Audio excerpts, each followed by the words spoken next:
here, and a lot of geniuses that are also very strong people representing labor. We love labor. We love these guys. I also want to recognize the industry leaders here to sign the pledge, and this is a pledge that's going to be a very important pledge to the country and to their companies also. They benefit also very substantially, including President of Google, Ruth Porat. That's a good company. That's big stuff. Google, that's it. You know, it used to be U.S. Steel and things like that. Now it's Google and other places. President of Medya, Dina Powell, who was with me. Dina Powell was with me for a long time, and I called up Mark and I said, congratulations, that was a good hire, right? That was a good hire. She's fantastic, and her husband is fantastic. He's a great senator, and he ran in a place called Pennsylvania, and he ran against somebody that was very tough to win. It was very, very tough to win, and he won pretty easily, actually. People were shocked. I wasn't, you and I weren't surprised, were we? But he's a spectacular man. President of Microsoft, Brad Smith. Thank you, Brad. It's good to see you. Microsoft is unbelievable. COO of OpenAI, Brad Lightcap. Brad, where are you, Brad? Brad, you're so young. Look at how young. I think you have to be young in that world, perhaps. Thank you, Brad. CEO of Amazon Web Services, Matt Garman. Matt, thank you, Matt. Very well. Say hello to my friend, right? Doing a good job. CEO of Oracle, Clay Moosquark. Moosquark. Is that fairly good? I don't know. I'm not sure. I usually don't, I just go right over it and I say, Moothquark. But how are you? Thank you very much. Appreciate it. I give you a hard job. It's a hard name. You did good. You did well for the difficulty of that name. That's right. I think so. Thank you very much. And Gwen Shortwell of XAI, another real leader. Thank you very much. Thank you. Thank you very much. Appreciate it. And say hello, right, to a special person. The last administration, their allies in Congress gave us the worst inflation in, I say, the history of our country, but they say 48 years. So I'll take either one. It doesn't matter. The press gets very upset when I say in the history of our country. They get very angry about it, actually. They say it was only 48 years. I say, you know, in some ways 48 years sounds worse because it's very specific. But it sounds a little worse. But either way, take either one. And the ruinous energy policies were a big reason why many working families' utility bills increased more than 30% during the Biden administration, the worst administration in the history of our country. That's why on day one I declared a national energy emergency. We had no choice but to do that, and signed an executive order to dramatically accelerate construction of new energy infrastructure, which we are doing at record numbers. And we're rapidly bringing down those costs, very rapidly. We inherited a mess. I say it all the time. We inherited a total mess. And in many cases, we've fixed it, but we're fixing it. And we'll always be fixing it. We're going to make it better and better and better. Many Americans are still concerned that the massive energy demand from AI data centers could drive up their electricity bills in the future, and we understand that. By 2035, energy demand is expected to more than triple. Can you believe it? A lot of it is AI, and it's also all these big plants that are being built all over the country. They're coming in from Canada and Mexico, from Germany, from Japan, from South Korea. They're all coming here to build cars again. You know, we lost 54% of our car industry because we had presidents that, honestly, on trade and business, they didn't know what the hell they were doing. I could say the same thing for the chip industry. We lost the chip industry, but it's all coming back. You could have stopped it so easy. All you would have had to do is put a charge or a tariff on. If you wanted to leave the United States, that's fine. You can go to Taiwan or anywhere you want, but if you're going to make your product and sell it back in here, you're going to pay 100% or 200 or 300% tariff, and nobody would have ever left, but they missed that opportunity. But it's not going to matter now because it's all coming. They're all coming back. By 2035, energy demand is expected to more than triple. Under the Ratepayer Protection Pledge we're signing today, the big tech companies are making 5 important commitments to keep utility prices down for American consumers. First, these companies are committing to provide or pay for all power generation and electricity needed for their AI projects, which is massive. And where possible, they'll add capacity to the grid by building new power stations. So they're going to be making their own electricity. They're not going to be taking from the grid, and they will actually probably, based on what I'm seeing, they're building overcapacity, and they'll be able to sell that overcapacity at very low prices into the grid. In addition to that, we're fixing the grid. Now, if we didn't do this, this was, I believe, I don't know, nobody's going to challenge you, won't challenge me. I think this was my idea. I said, wait a minute, we can't, when I first got involved with AI, they said, we will need triple the energy. Think of this, triple the energy of what we have now. Some people said double. I said, whether it's double or triple, that's crazy. And that was just for AI. It is incredible. And when you see the buildings we're talking about, you start to understand it. But unless you saw it, buildings that go for miles, buildings that are so big, buildings that cost $60 billion. I said, you mean $60 million? When I first got involved, they said, we're building a $60 billion building. I said, you mean 60 million? 60 million is a big building. It's not that big, but it's pretty big nowadays. They said, no, no, sir, we're going to spend 60 billion, but now it's like 100 billion and 150 billion. And the bottom line, it takes electricity like nobody's ever seen before. And I said, well, with an old grid, even if we fix it really well, which we're in the process of doing, you can't take that and double our electricity. They're going to have to build it themselves. And I told Mark, I actually told Mark, I told Elon, I told people, and nobody believed me. They said, you're going to let us build our own electricity? Because they've been so used to being beaten down and to have people with no ideas how to solve problems, and then the whole thing fails. It's a whole disaster. They said, no, I'm serious. And in one case, they submitted plans, and they didn't do what I told them. And when I called them, I said, why don't you have your plant here? We thought you were kidding. Are you serious? You really?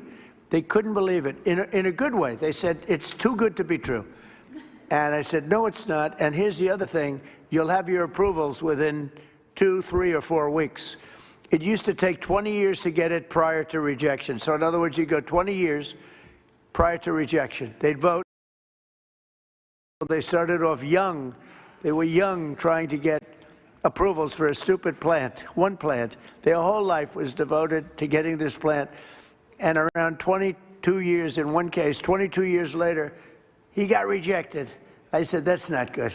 He wasted, let's say, half of his working life on getting an approval, and he didn't get, now we get it in 2 weeks, 3 weeks, maybe 4 weeks. When I came in originally in my first term, we had 2 big LNG plants in Louisiana. They were in the 14th year of getting approvals, and they had just been rejected. And I got involved. They were tremendous plants. They're up now. They're working beautifully. They built the 3rd one. They're magnificent. I mean, if you like pipes, this is a plant. The whole thing is, you look inside, all it is pipes. I've never seen anything quite like it. It's like lying 2 or 3 Empire State Buildings on their side and doing nothing but putting pipes into it. So I didn't know exactly what it represented. All I knew is this is what they needed. So I got involved. The first one I got done in 1 day. The second one, I was a little bit slower that week, and it took me 1 week. So I got the first one done in 1 day, got fully approved.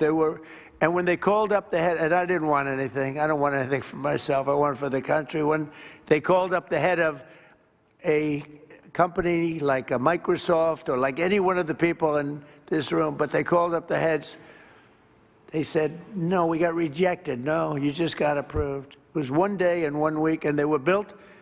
And they're in your state, by the way, right? Yes, yes. And they are big. Yes, they are. And they're doing great. Lots of pipes. And there are lots of pipes, right?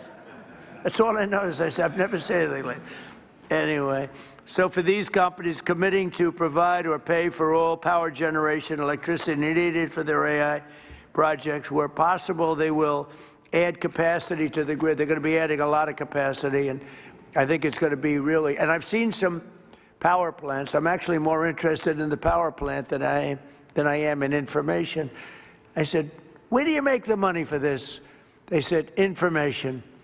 I said, okay, that's good. That's got to be a lot of information, though, right? And it's turning out to be true. David, it better be true, because you got a big bet. This country has a big bet on it. But it's incredible what they're doing and what they're coming up with. Second, they'll cover the costs of upgrading existing power delivery infrastructure and their energy demand as it requires further investment. So they'll be upgrading existing power delivery infrastructure. They will, third, negotiate separate rate structures with utilities to clearly and cleanly assign them to the costs of new capacity investments and commit to paying even if they do not end up using all of that electricity. They're going to make a commitment. So we're going to have a situation where you're not going to have increased electric bills for homes that are in the area or even outside of the area. And fourth, they'll invest in the local communities where they build and operate, provide workforce development and jobs for skilled Americans like those with us today. We have great skilled people, electricians, engineers, HVAC technicians, server and network technicians, power plant workers, plumbers, welders, and many others, all people that I've hired. All my life I've been hiring you guys, and you've done a great job. I built a lot of buildings, a lot of good ones. And finally, they will use their infrastructure to contribute backup power to local grids during times of need. So they're going to have a lot of backup power. We're going to have a lot of excess. Basically, we're building massive amounts of electricity, and you're not paying for it at all. And the companies want to do it because this way they can, otherwise they couldn't build. I mean, the option really was not about cost. It was about there's no way of possibly taking the old grid and doubling it in a matter of months or years. So in short, America's largest and richest tech companies will be funding a colossal expansion of U.S. energy. We'll have, I read where China is building tremendous energy. I know, you got to respect it.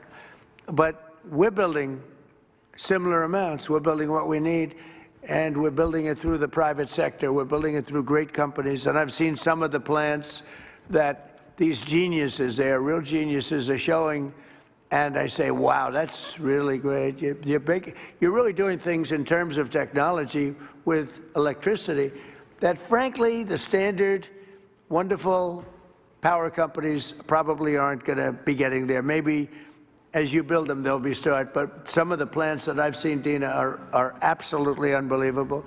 So they're going to be producing massive amounts of electricity and energy. The grid, so the American consumers aren't going to have to even think about it. And your electric costs are going to be going down.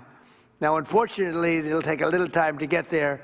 So they'll say, well, you know, I don't know who's going to follow me, but whoever is going to follow me is going to have some big advantage. You know, it happened with Biden where we got a lot of approvals for things, but they take statutorily a year or 2 years. And I got one on medicine that was good, not as good as favored nations, which we just got. That's 80 and 90% drops, okay? Nobody's going to believe it. But I got one on various medicines, and it was good, but it doesn't kick in for 2 years. I said, I hope I win this election because I'm going to get so much credit. And the election was rigged and stolen. And he stood up there one day getting credit. He didn't even know what the hell he was talking about. He got the credit. He was talking about how he did this, and he had no idea what he was talking about, but we were the ones that got it. And I hate that. So this is going to happen again because somebody's going to be getting a lot of credit into the future. But this is really the pretty current future. This is going to go very quickly. This is going to happen almost immediately.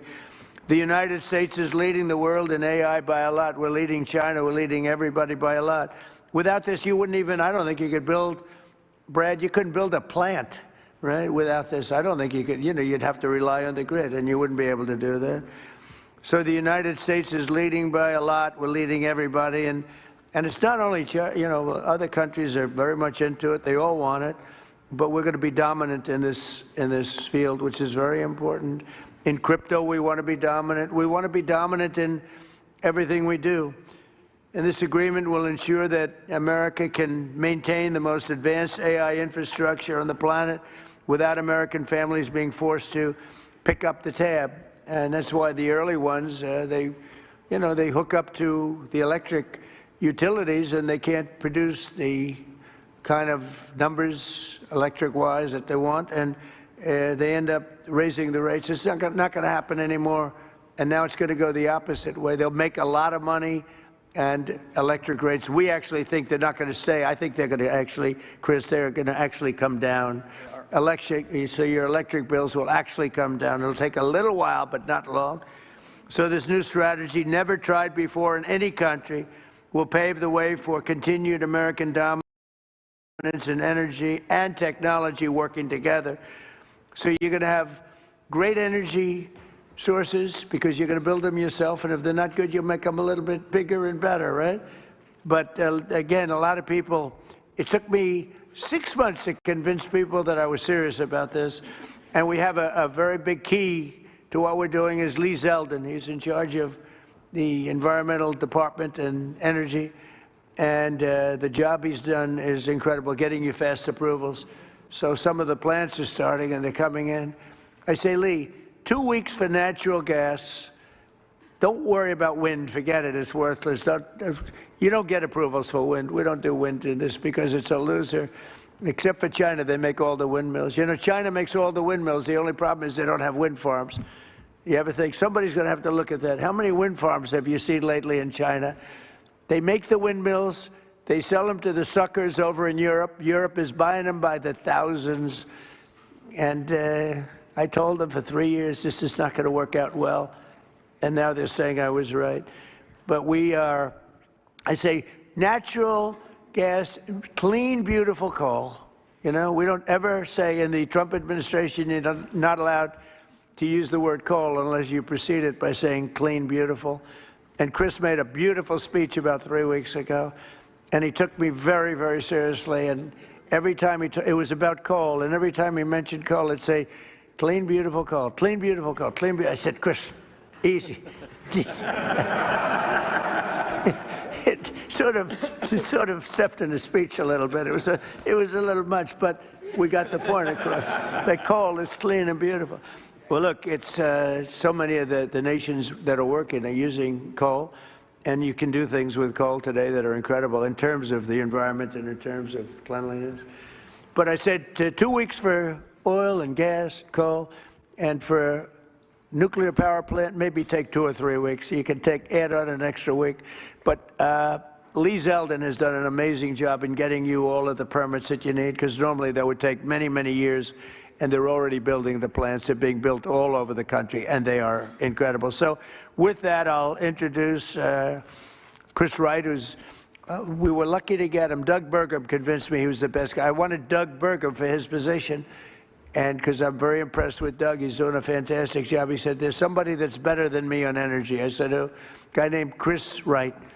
He's the biggest in the industry. He's the smartest. He's the best. I say, really? He's better than you? And Doug has a very big ego, so for him to say that was not easy. But I met Chris, and it was sort of love at first sight. He has done some job, and so has Doug. We gave him interior where they have all the oil, and we gave him energy where they take it, right? So we sort of did a friendly merger without going through Congress, because if we went through Congress, it would never get done unless the Speaker wanted to get it done, in which case it would be all right. So, Chris, you could say a few words first? You bet. First of all, thank you all for being here today. The reason we're here and the things that are going to happen are because of the people in this room. I want to thank you, Mr. President, for your leadership. Very early on, I mean, first week, I'm in my new job. I haven't had a boss in 40 years, and I'm in the Oval Office adjusting to this, and the President says to me 2 things very clearly. He says, number 1, we have to lead in AI. We have to lead. This is a transformative technology. America must lead in AI, and the old energy policies that were going on would not lead in AI. We need to lead in AI. Number 2, the government's a bureaucracy. It's always in the way of things. It's been in the way of AI. We've got to run the government like a business. The businesses who want to invest are our partners, and get them here right away, and we've got to work with those partners. And boy, we have 7 incredible leaders in the room today. We're going to win in AI, and we're going to stop the rise in electricity prices because of the 7 leaders that are sitting around this table. The president said you're going to work with them like business leaders. Ultimately, this is not a negotiation where one side wins and one side loses. We have the same interests. The interest of the businesses is to be embraced by the communities so they can build and develop data centers in their communities. Those data centers that are developed there are going to bring jobs and opportunities for people. They're going to have us lead in artificial intelligence, critical for our economy, critical for our national defense, and critical for our security. The nation that leads in AI will be the military superpower. That has been and must remain the United States of America. But this is a pivot and this is a transformation. And it's the bold leadership of the president and the bold long-term vision of the business leaders that I am very proud to call partners and friends around this table that have invested that money, that have developed those technologies, that are willing to invest those dollars, and are also willing to fix the biggest problem. We had 30% electricity price rises